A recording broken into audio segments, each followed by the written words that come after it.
আমার বাবাজি জিলহজ মাস আসলে, জিলহজ মাসের 10 তারিখ আসলে মানুষ ইব্রাহিম আলাইহিস সালাম এবং ইসমাইল আলাইহিস সালাম বাপ বেটার বাপের বেটার কুরবানি দেওয়ার ঘটনার কথা মাইন্ডে চলে আসে। আমার বাবাজি হযরতে ইব্রাহিম নবী এই যে ঘটনা তিনার কুরআনের মধ্যে লিপিবদ্ধ রয়েছে, ইব্রাহিম বাপের বেটাকে কুরবানি দেওয়ার ঘটনা কুরআনের 37 নম্বর সূরা, সূরার নাম সূরা সফফাত, আয়াত 100 থেকে 111 নম্বর পর্যন্ত 11টি আয়াত শুধু বেরাদার ইব্রাহিম নবীর ইসমাইল নবীকে কুরবানি করার ঘটনা সংক্রান্তেই আয়াত এসেছে। বেরাদার কত নম্বর সূরা মা বোনরাও বেরাদার শুনেন, 37 নম্বর সূরা, সূরার নাম সূরা সফফাত, আয়াত 100 নম্বর থেকে বেরাদার 111 নম্বর পর্যন্ত এই 11টি আয়াতের মধ্যে বাবাজি হযরতে ইব্রাহিম নবী আর ইসমাইল নবীর বেরাদার কুরবানি, ইব্রাহিম নবীর ইসমাইল নবীকে কুরবানি দেওয়ার ঘটনা বর্ণনা রয়েছে।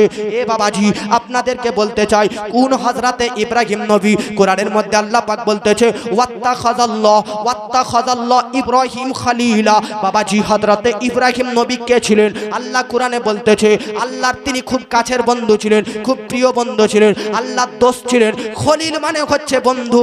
বাবাজি আল্লাহর দোস্ত বন্ধু হযরতে ইব্রাহিম খলিলুল্লাহ। বাবাজি তিনাকে খালিল বলে আল্লাহ সম্বোধন করেছে, খালিল বলে বেরাদা সম্বোধন করেছে।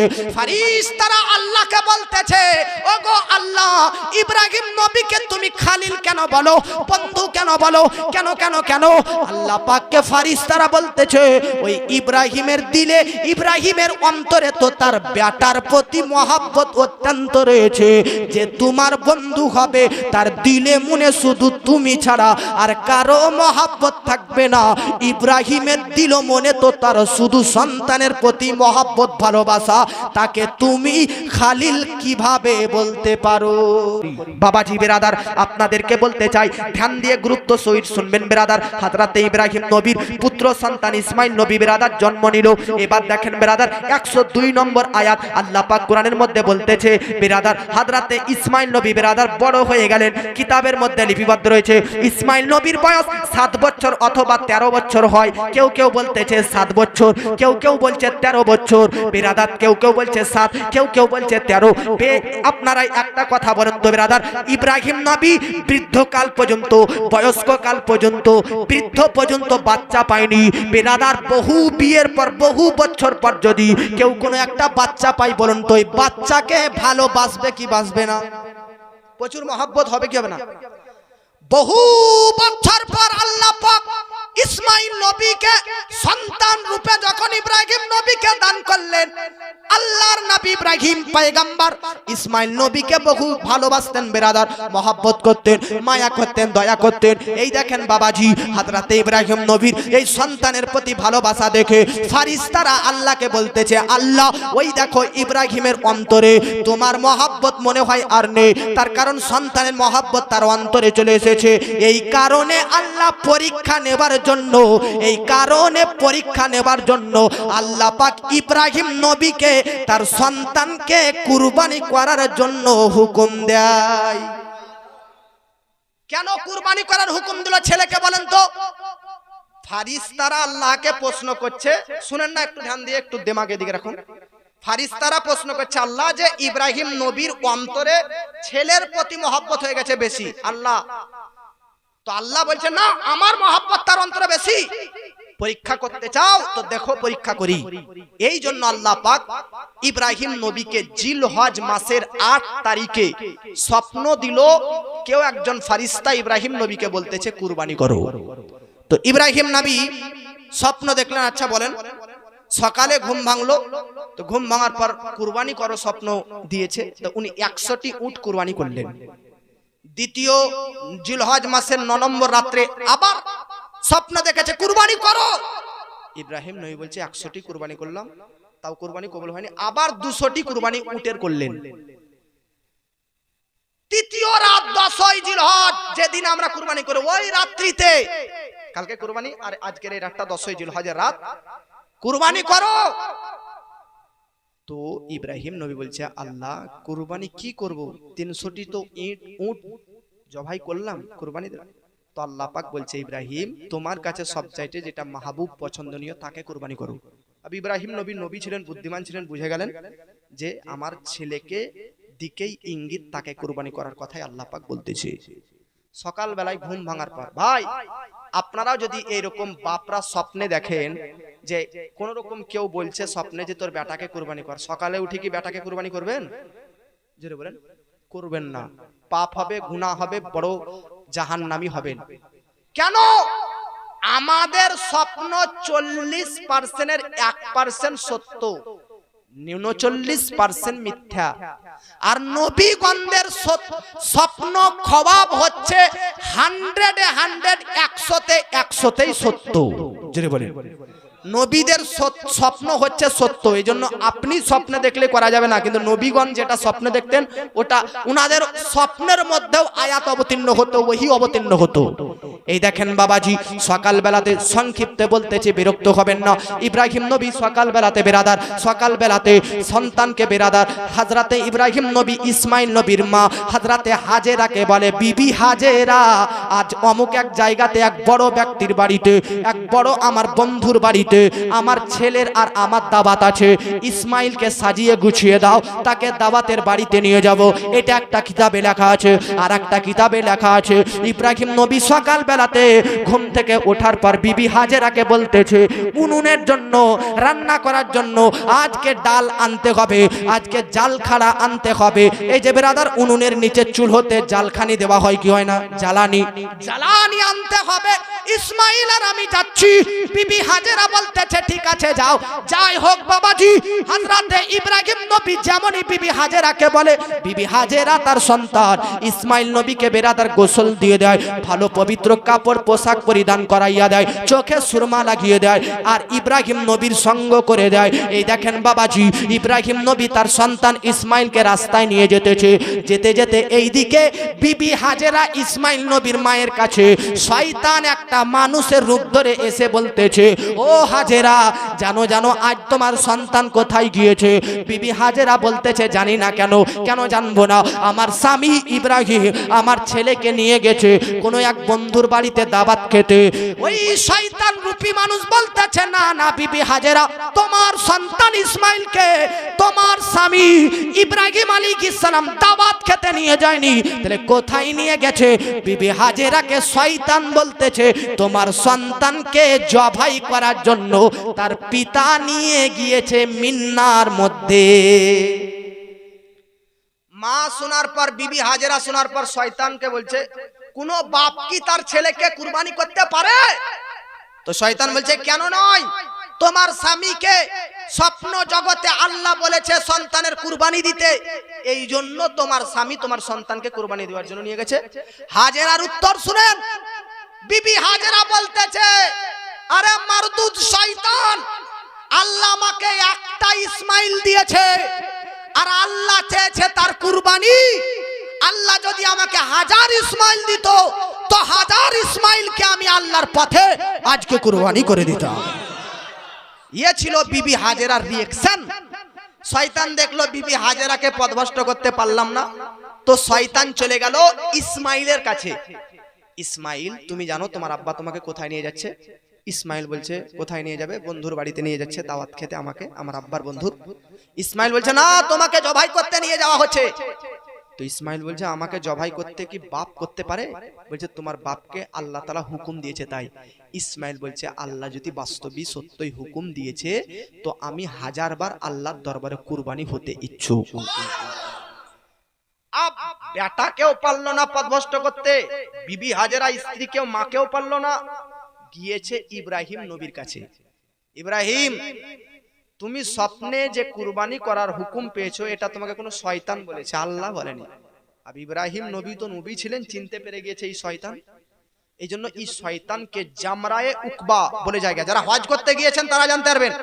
জামরায়ে উকবার মধ্যে তাকে 7টা পাথর ছুঁড়ে মারলেন, শয়তান মাটির তলাতে ঢুকে গেলেন। আবার দ্বিতীয়বার জামরায়ে সানিয়াতেও শয়তান আবার ইব্রাহিম নবীকে পথভ্রষ্ট করতে আসে, আবার 7টা পাথর ছুঁড়ে মারে। তৃতীয়বার জামরায়ে সালিসা, ওখানেও শয়তান ইব্রাহিম নবীকে পথভ্রষ্ট করতে আসে, আবার ইব্রাহিম 60টা কাকর মারে। ইব্রাহিম নবী শয়তানকে 3 বার কাকর মেরেছে, পাথর ছুঁড়ে মেরেছে। এই অবস্থা, এই কাজটা আল্লাহ এত পছন্দ করেছে যে কিয়ামত পর্যন্ত প্রত্যেকটা হাজির জন্য কাবার তওয়াফ করার পর শয়তানকে মিন্নার আগে জামরাতে পাথর ছুঁড়ে মারাটা হজের অন্তর্ভুক্ত করে দিয়েছিল। আজও হাজিরা হজ করতে গেলে দেখবেন পাথর ছুঁড়ে মারে না?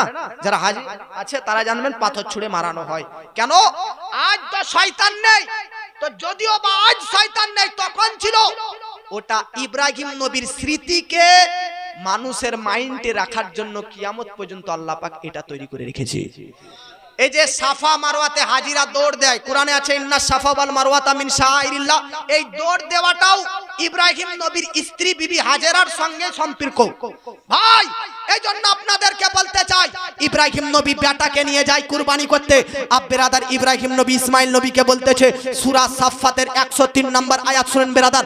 ইব্রাহিম নবী ইসমাইলকে বলতেছে, ইয়া বুনাইয়া, এ বেটা, ইন্নি আরা, আমি স্বপ্ন দেখলাম, ফিল মানাম, স্বপ্নের মধ্যে দেখলাম, আন্নি আসবাহুকা, আমি তোমাকে জবাই করতেছি। বলো বলো, মালা তারা, তোমার কি রায় আছে বলো, তুমি কি বলতেছো বলো। তোমাকে কুরবানি করার হুকুম আল্লাহ আমাকে দিয়েছে স্বপ্নের মধ্যে, তুমি কি কিছু বলতেছো? তো ইসমাইল নবী বাপকে বলতেছে, ইয়া আবাতি, এ আমার আব্বা, আব্বা আব্বা, আপনি মা তুকমারু, যেটা আল্লাহ হুকুম দিয়েছে সেটার প্রতি আমল করু।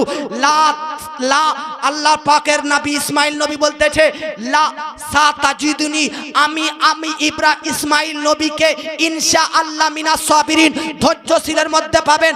আপনি আমাকে বিফলে পাবেন না, ধৈর্যশীলের মধ্যে পাবেন। ইসমাইল নবী বাপকে বলতেছে, আব্বা আপনি কুরবানি করেন, তবে 3টি ওসিয়ত ওয়াদা করতেছি, আমার এই 3টি কথা স্মরণ রাখেন।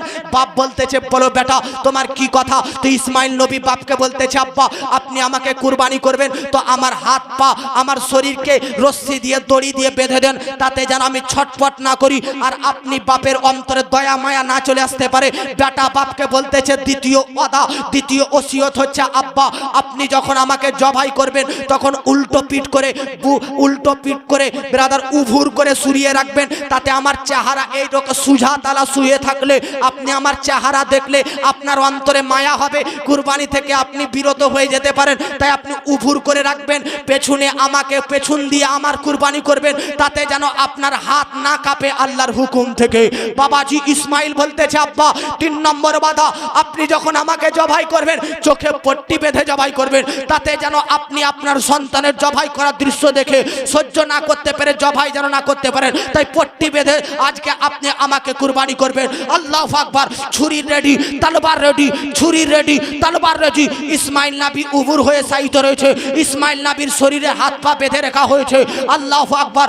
আপ ইসমাইল নবীর বেরাদার নে মিল্লাত ইসলামিয়া গলাতে ছুরি চালাচ্ছে।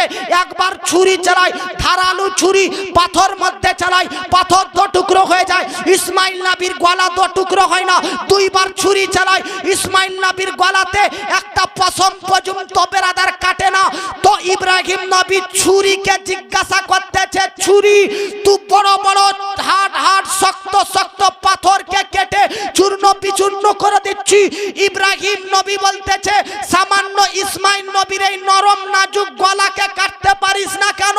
তো ছুরি উত্তর দিতেছে, ইব্রাহিম শুনো, আমি ছুরিকে তুমি 2 বার বলেছো কাটতে, আর আমি ছুরিকে আল্লাহ 70 বার বলেছে ইসমাইলের গলা কাটিও না। আব্বাজি আপনাকে বলতে চাই, হযরতে ইসমাইল নবীকে 3য়বার যখন বেরাদার ছুরি দিয়ে আঘাত, ছুরি দিয়ে কাটতে যাবে, তখন আল্লাহ পাক বলতেছে, ইয়া ইব্রাহিম, ইয়া ইব্রাহিম, এ ইব্রাহিম তুমি পরীক্ষায় পাস, ইমতিহানে পাস, তুমি পরীক্ষায় পাস, এক্সামে পাস। আর ইব্রাহিম তুমি আমার নির্দেশ আনুগত্যর চূড়ান্ত পর্যায়ে পৌঁছে গেছে, বাস থামো আর নয়, চুপচাপ থাকো। ইব্রাহিম নবীর বেটা ইসমাইল নবীর জায়গাতে জিবরিলের দ্বারাতে আল্লাহ জান্নাতি দুম্বা পাঠিয়ে দেয়। ইব্রাহিম নবীর আজকে বেটা ইসমাইলকে সরিয়ে দুম্বাকে ফেরেশতা রাখে। ইব্রাহিম নবীর ছুরি চালায় 3য়বার, তো দুম্বা কেটে 2 টুকরো হয়ে গিয়েছে। 2 টুকরো যখন হয়, তখন জিবরিল আমিন বলতেছে আল্লাহু আকবার, আল্লাহু আকবার। ইব্রাহিম নবী দেখলেন যে আমার বেটা কুরবানি হয়নি দুম্বা, তখন উনি পড়ছেন লা ইলাহা ইল্লাল্লাহু আল্লাহু আকবার। ইসমাইল নবী দেখলেন দুম্বা জবাই হয়েছে, আমি জবাই হয়নি, তখন উনি পড়ছেন আল্লাহু আকবার ওয়ালিল্লাহিল হামদ। মুসল্লিরা 9 জিলহজের ফজর থেকে আজকে 13 জিলহজের আসর পর্যন্ত এই যে একটা তাকবীরে তাশরিক আমরা পড়ি না, তাকবীর আল্লাহু আকবার, আল্লাহু আকবার, লা ইলাহা ইল্লাল্লাহু আল্লাহু আকবার, আল্লাহু আকবার ওয়ালিল্লাহিল হামদ, এই তাকবীরটা তিনটি মাধ্যমে জিবরিল, ইসমাইল, ইব্রাহিম এই তিনজনেরই বলা তাকবীরে তাশরিক, যেটা আমরা শরণার্থে পড়ি। এই জন্য বাবা আর বক্তব্য আগে বাড়াচ্ছি না, কুরবানি আমরা করব, তবে আপনাদেরকে বলতে চাই কুরবানি করা কি ওয়াজিব, সুন্নত, ফরজ, নফল কি? জোরে বলেন। কুরবানি করা ওয়াজিব। কার প্রতি ওয়াজিব? যে মালিকে নিসাব। মালিকে নিসাবকে যে ব্যক্তি বলতে সাবালক মুসলমান স্বাধীন, এই ব্যক্তি যদি বর্তমান মূল্য অনুযায়ী, আমি সোনা চাঁদিটা বলছি না, ওটা আপনারা অত বুঝবেন না, 1,41,210 টাকা। কত টাকা বললাম? 1,41,000। আপনাদের এলাকার চাঁদি সোনা 52.5 ভরি তোলা চাঁদির দাম যেটা হবে ওটা, তবে কালিয়াচক মালদা ওইদিকে বা যেটা মালিকের নিসাবের পরিমাণ, ওটার দাম হচ্ছে 1,41,210 টাকা। 1,41,210 টাকা ক্যাশ যার কাছে আছে তাকেই কুরবানি দিতে হবে, তার উপর কুরবানি হবে। অথবা ক্যাশ নাই, ব্যাংকে আছে, কুরবানি ওয়াজিব। অথবা এই 1,41,210 টাকার কোন একটা জমি কিনে বিক্রি করার জন্য রেখেছে, লাগবে। যে জমিতে ফসল হয় ওই জমি মালিকের নিসাবের মধ্যে গণ্য হবে না।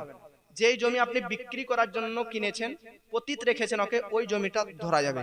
ফসল হয় যেটা, ওটাতে তো ফসলের মাধ্যমে, উসুরের মাধ্যমে ওর জাকাত হয়ে যায়। 1,41,000 যদি টাকা থাকে, সেটা ব্যাংকে হোক, পাশে হোক, বা কাউকে ধার দিয়ে হোক, অথবা 1,41,000 টাকার কোন জিনিস যদি আপনার কাছে থাকে, চাঁদি, সোনা, আজকে তো অনেকের সোনা আছে, ভরি, 1 ভরি, 2 ভরি, 3 ভরি, অনেকের চাঁদি আছে, এই টাকার যারা মালিক হবে, আপনারা মনে করেন পরিবারে একটা কুরবানি দিলে সবার পক্ষ থেকে হয়ে যাবে না। আপনার বউ যদি 1,41,000 টাকার সোনা পিনছে, তো ওর উপরও কুরবানি ওয়াজিব, আপনি স্বামী, আপনার উপর কুরবানি ওয়াজিব। কথা বুঝতে পেরেছেন? এই টাকার যে মালিক হবে সে কুরবানি দিবে। আগামীতে কুরবানি আসতেছে, কুরবানি করুন। পশু কিনবেন কিরকম? পশু কিনবেন তো নবীজি বলতেছে যে পশুর দাম বেশি হবে, গোশত মাংস বেশি থাকবে, চর্বি বেশি থাকবে, সাদা কালারের যদি হয় তো বেশি উত্তম, কালোও চলবে, তবে সাদা কালারের নবী বলেছেন উত্তম। এইরকম পশু, খুঁত মুক্ত পশু, ত্রুটি মুক্ত পশু, ভুল মুক্ত পশু, এমন পশু কিনবেন না যার সিং ভাঙা, যে অন্ধ, যে কানা, যে ল্যাংড়া, যে খুঁড়া, যার লেজ কাটা, যার শরীরে খুঁত আছে, যার মধ্যে অসুখ আছে, না। এমন পশু কিনবেন যে খুঁতমুক্ত, ত্রুটি মুক্ত। আজকে ব্রাদার লেজ ঠিকঠাক, সিং ঠিকঠাক, চোখ ঠিক আছে, ব্রাদার কান ঠিক আছে, শরীরের মধ্যে কোনো অসুস্থতা নয়, ল্যাংড়া নয়, তাজা, তরুণ, একদম মাংস ভরা শরীর, যত দামি তত উত্তম, এইরকম পশু কুরবানি করবেন।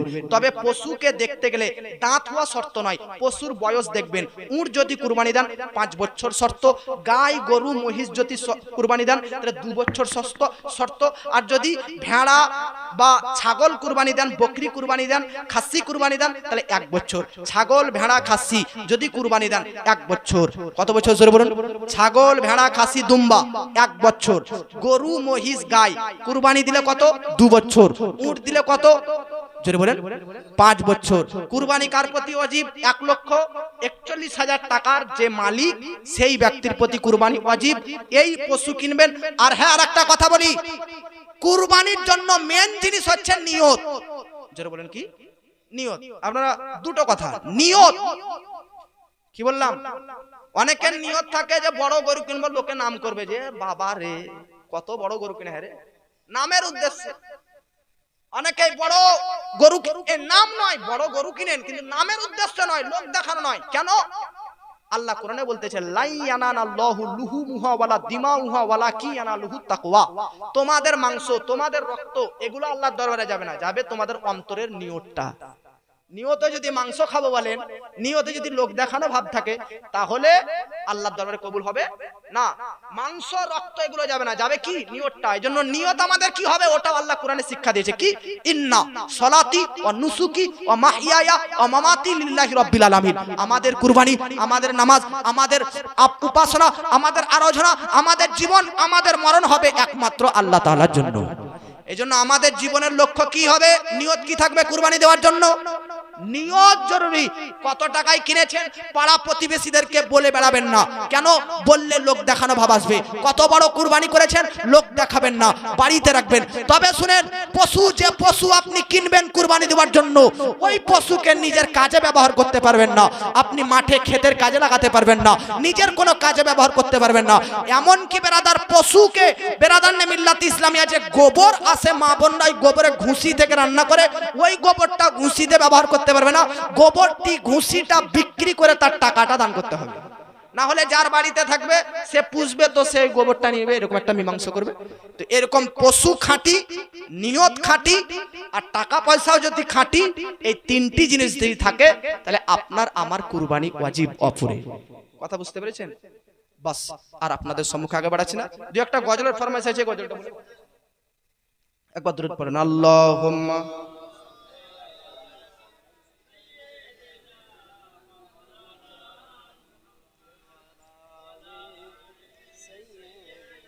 মৌলানা মুহাম্মদ ওয়া আলা আলি সাইয়্যিদিনা মাওলানা মুহাম্মদ সাল্লাল্লাহু আলা মুহাম্মাদিন সাল্লাল্লাহু আলা मोहम्मद हरदम ज़बान से निकालो पाक नामे मोहम्मद हरदम ज़बान से निकालो शफियाना।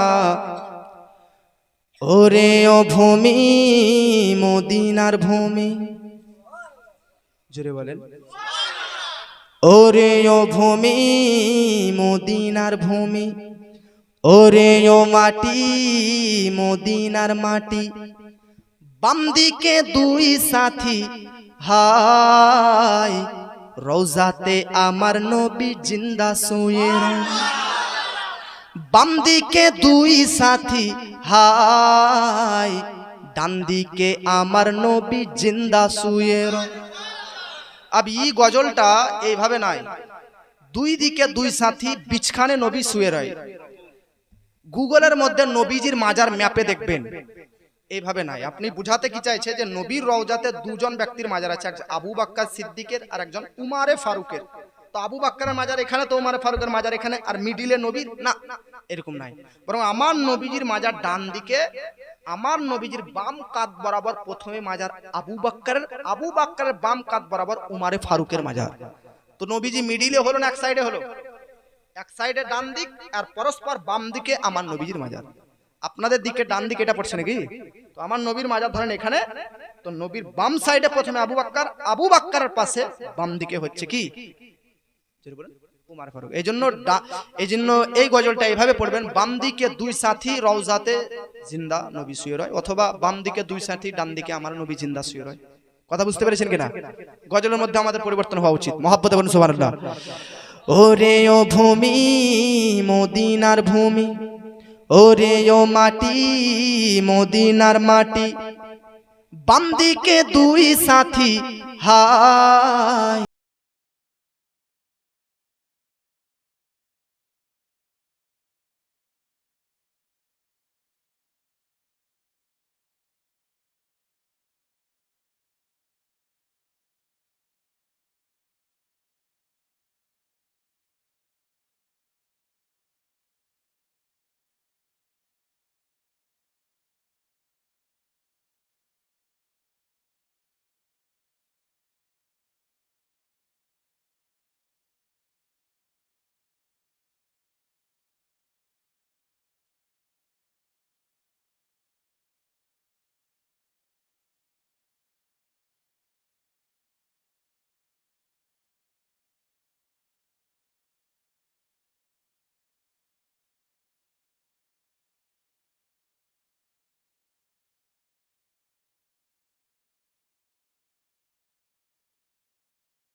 রওজাতে আমার নাবি জিন্দা শুয়ে